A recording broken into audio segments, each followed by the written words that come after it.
Shalom orang-orang kudus yang terkasih di dalam Kristus Yesus. Saya membawa salam kasih untuk Anda dan keluarga Anda dari Allah Bapa, Allah Anak, dan Allah Roh Kudus. Hari ini saya mau share dengan Anda, keeping on with the mind of Christ. Terus melangkah bersama dengan pikiran Kristus. Mari kita lihat dari kitab Daniel 2 ayatnya yang ke-29. Di sini dikatakan, sedang tuanku ada di tempat tidur, ya tuanku raja. Timbul pada tuanku pikiran-pikiran tentang apa yang akan terjadi di kemudian hari. Saudara, di sini kita melihat adanya pikiran-pikiran. Adakah Anda pernah berpikir? Dan pikiran apakah yang Anda pikirkan setiap hari? Saudara, di dalam kehidupan kita akan mengalami banyak hal, banyak tantangan, baik itu di dalam pekerjaan, di dalam pelayanan, di dalam rumah tangga kita sendiri, di dalam lingkungan kita, di dalam masyarakat kita. Akan ada banyak hal-hal yang terjadi yang akan menimbulkan berbagai macam pikiran. Saudara, Anda dan saya diberikan oleh Tuhan pikiran untuk kita bisa berfungsi di dalam kehidupan ini. Namun saudara, pernahkah kita berpikir dari manakah pikiran-pikiran itu timbul? Ada banyak kali kita tidak menyadari bahwa ada banyak pikiran-pikiran yang tidak perlu sebetulnya ada di dalam pikiran kita. Tapi kita mempertahankannya karena kita berkata ini adalah kehidupan, ini adalah kenyataan. Pernahkah Anda pernah merasa takut menghadapi hari depan? Lalu Anda mulai berpikir kira-kira apa yang akan terjadi dengan anak-anakku, dengan keluargaku, dengan cucu-cucuku mungkin.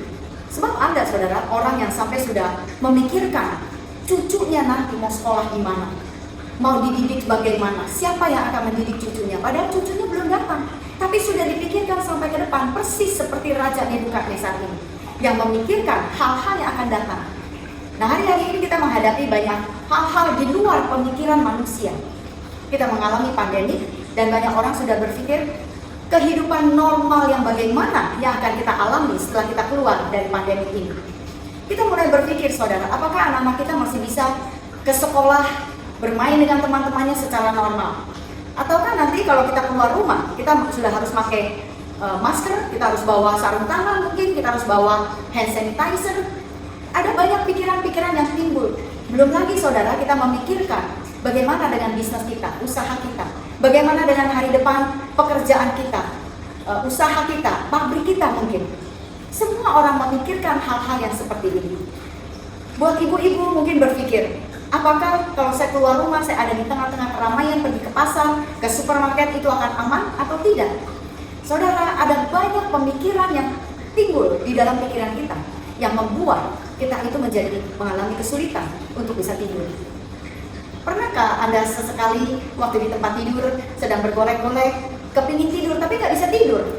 Karena ada banyak sekali pemikiran yang timbul di dalam pikiran kita, dan mungkin itu pikiran yang sederhana, mungkin juga itu pikiran yang layak orang lain juga memikirkannya. Saudara, dari manakah semua pemikiran-pemikiran itu datang? Mungkinkah itu alam imajinasi kita? Mungkinkah itu berita yang begitu banyak yang kita dengar dari media sosial, dari televisi, dari WhatsApp Anda, dari film yang kita tonton, dari apa kata berita? Atau mungkinkah kita ini memang orang yang negatif? Apakah semua pikiran-pikiran itu kita undang datang? Ataukah dia datang sendiri? Saudara, semuanya ini tidak pernah kita ketahui. Mungkin juga dari realitas kehidupan. Semua ini bisa terjadi, semua ini bisa menyerang alam pikiran kita. Dan semua ini tidak bisa kita hindari. Tetapi saudara, apa yang terjadi, apa yang masuk di dalam pikiran kita, apa yang menyerang pikiran kita, itu semuanya bisa datang, itu semuanya bisa tinggal di dalam pikiran kita. Tapi yang terpenting, yang saya ingin ingatkan kepada Anda semua adalah kita harus bertanggung jawab atas setiap apa yang datang ke dalam pikiran kita dan apa yang kita mau lakukan dengan hal-hal yang datang ke dalam pikiran kita. Seringkali kita kita mengentertain, kita mencoba untuk membuat pikiran itu tinggal dan kita mengikuti pikiran itu terus. Kemana pikiran itu mengajak kita, mengarahkan kita ke arah yang negatif, ke arah yang penuh dengan ketakutan, ke arah kebimbangan, ke arah kekhawatiran, kita ikuti terus saudara. Ataukah kita mau mengambil keputusan, aku yang harus berkuasa atas pikiranku. Dan jikalau Anda ingin berkuasa atas pikiran Anda, Pikiran siapa yang mau Anda pakai? Apakah pikiran intelektualmu? Ataukah pikiran kebenaranmu sendiri? Ataukah pikiran dari kekuasaanmu? Karena kau orang yang berkuasa, kau merasa aku berkuasa atas hidupku. Yang mau saya katakan kepada Anda hari ini adalah miliki pikiran Kristus. 1 Korintus 2 ayat yang ke-16 mengatakan, milikilah pikirannya Kristus. Kenapa kita harus memiliki pikiran Kristus? Saudara, di dalam Filipi 2 ayat yang ke-5 itu dikatakan, hendaklah kamu dalam hidupmu bersama menaruh pikiran dan perasaan yang terdapat juga di dalam Kristus Yesus. Jikalau Anda memiliki pikiran Kristus di dalam pikiranmu, menaruh pikiran dan perasaan yang sama seperti yang dimiliki oleh Tuhan Yesus Kristus, maka Anda sebenarnya ada di dalam jalur yang benar. Anda ada di dalam jalur yang aman. Anda akan memiliki banyak keuntungan jikalau Anda memiliki pikirannya Kristus. Sebab saudara, pikiran Anda itu penuh dengan ketakutan, pikiran Anda itu penuh dengan kemunafikan, pikiran Anda itu penuh dengan kegelapan, pikiran Anda penuh dengan ketidakpengampunan, pikiran Anda penuh dengan segala hal yang negatif. Sedangkan pikiran Kristus itu penuh dengan kekudusan, penuh dengan terang, penuh dengan pengampunan, penuh dengan kasih, penuh dengan kekudusan, penuh dengan kasih. Pikiran yang mana yang Anda ingin pakai? Anda boleh mengambil pilihan, tapi saya ingin memberitahukan kepada Anda, kenapa Yesus mengajarkan kita untuk memiliki pikiran Dia? Kenapa Paulus menginginkan kita untuk mengubah pikiran kita, mengalami pembaharuan di dalam pikiran kita untuk mengetahui kehendak Allah, mana yang benar, mana yang berkenan kepada Tuhan. Kenapa kita harus memiliki pikiran Kristus? Yesaya 55 ayatnya yang ke-8 dan ke-9 dengan jelas mengatakan seperti ini, saudara. Pikiranku bukan pikiranmu, jalanku bukan jalanmu. Setinggi langit dengan bumi, setinggi itulah pikiranku di atas pikiranmu, jalanku di atas jalanmu. Karena Allah menginginkan kita untuk memiliki pikiran yang lebih tinggi, di atas pemikiran yang di bumi, di atas pemikiranmu sendiri, di atas intelektualmu, di atas hikmatmu. Itu yang Allah mau lakukan. Makanya Dia berkata, milikilah pikiran Kristus. Pikiran kita sangat terbatas. Pikiran kita penuh dengan ketidakmungkinan. Pikiran kita penuh dengan jalan buntu. Kadang-kadang kita kehilangan pengharapan. Itulah pikiran kita. Tetapi pikiran Kristus adalah pikiran yang lebih tinggi. Dia berkata, akulah jalan dan kehidupan dan kebenaran. Artinya saudara, kalau sudah tidak ada jalan, Dia katakan, kalau kau memiliki pikiranku, maka kau akan memiliki jalan-jalanku. Kalau engkau sedang dalam ketakutan, pikiranku berkata, pikiran Allah maksud saya, akan berkata, aku tidak pernah memberikan kepadamu roh ketakutan, tetapi roh yang mendatangkan kasih, kekuatan, dan pikiran yang jernih. Itu adalah pikiran Allah. Allah dan pikirannya adalah satu. Allah dan perkataannya adalah satu. Apa yang Dia pikirkan, itulah yang Dia perkatakan. Apa yang Dia perkatakan, itulah yang Dia pikirkan. Saudara, pada Allah tidak ada dusta sama sekali. Pikirannya adalah pikiran kekudusan, tidak ada dusta. Di dalam Bilangan ke-23 ayat 19 dikatakan, Allah tidak seperti manusia gampang menyesal dan suka berdusta. Bila Allah berjanji, pasti Ia tepati. Bila Ia berbicara, tentu akan terlaksana.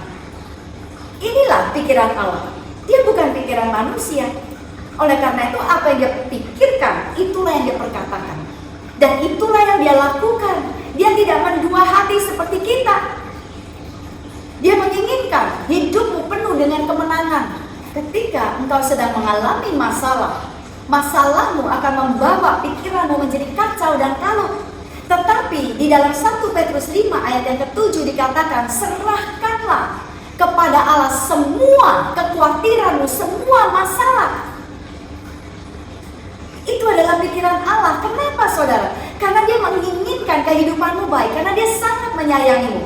Bahkan di dalam bahasa Inggrisnya, dalam The Passion Translation dikatakan, pour out all your worries and stress upon him and leave them there. Kita diajarkan untuk memberikannya kepada Tuhan dan meninggalkannya di sana, bukan dibawa tidur. Bukan dibuat menggeragoti pikiranmu sampai kacau, sampai stres, sampai badanmu sakit. Itu bukan pikirannya Allah. Allah menghendakimu hidup dengan tenang, hidup penuh dengan damai sejahtera, hidup penuh dengan kasih-Nya Allah. Allah menginginkan hidupmu penuh dengan kedamaian, kasih dan sukacita. Mari kita lihat dari Filipi 4 ayat yang ke-6 dan ke-7. Di sini dikatakan, kalau engkau khawatir, jangan khawatir tentang apapun juga. Berdoa dan mintalah semua keperluanmu kepada Allah. Dan bila kamu berdoa, jangan lupa mengucap syukur. Dan damai Allah memelihara perasaan dan pikiranmu dalam Kristus Yesus. Damai sejahtera yang diberikan Allah begitu besar, sehingga kita tidak dapat mengerti hal itu. Saudara, ayat ini mengatakan, kalau engkau khawatir, datang kepada Tuhan, berdoa kepada Dia sepanjang hari. Bukan artinya Anda harus ada di dalam ruang doamu, tetapi Dia mengatakan, sepanjang engkau bekerja, sepanjang engkau menghadapi masalahmu, engkau bisa berbicara dengan Allah. Bukannya khawatir, bukannya sampai duduk diam, gak bisa melakukan apa-apa. Yang Allah kehendaki adalah kita bisa tetap bekerja sambil sepanjang hari berdoa, berbicara, berkomunikasi dengan Dia. Maka damai Allah yang melampaui segala akal itu akan ada di dalam pikiranmu, di dalam hatimu. Itu yang Allah inginkan di dalam kehidupanmu, saudara. Dia menginginkan engkau berpikir seperti Dia berpikir. Jangan biarkan pikiran-pikiran yang menyerang itu tinggal di dalam pikiranmu. Penuhi pikiranmu dengan pikirannya Allah. Renungkan firman Allah. Hafalkan, simpan di dalam manusia rohmu. Maka itu akan menjadi pikiranmu. Apapun yang terjadi, yang datang, yang menyerang di dalam hidupmu, maka pikiran Allah akan menyelamatkan hidupmu. Pikiran Allah berada di atas segala permasalahanmu, berada di atas segala kekhawatiranmu, berada di atas segala sakit penyakitmu, berada di atas segala badai yang terjadi yang menyerang kehidupanmu. Saudara, Yesaya 26 ayat yang ketiga berkata, yang hatinya teguh kau jagai dengan damai sejahtera, sebab kepadamulah ia percaya. Bahasa Inggrisnya berkata, saudara, you will keep in perfect peace all who trust in you, all whose thoughts are fixed on you. Setiap orang yang pikirannya memakai pikiran Kristus, yang memakai pikiran Allah, maka hatinya akan dijaga oleh Allah, penuh dengan damai sejahtera, karena kita mempercayai pikirannya Allah. Saudara, pikiran siapakah yang kau pakai pada hari ini? Apakah pikiranmu, intelektualmu, pikiran orang lain, pendapat orang lain, ataukah pikiran Kristus?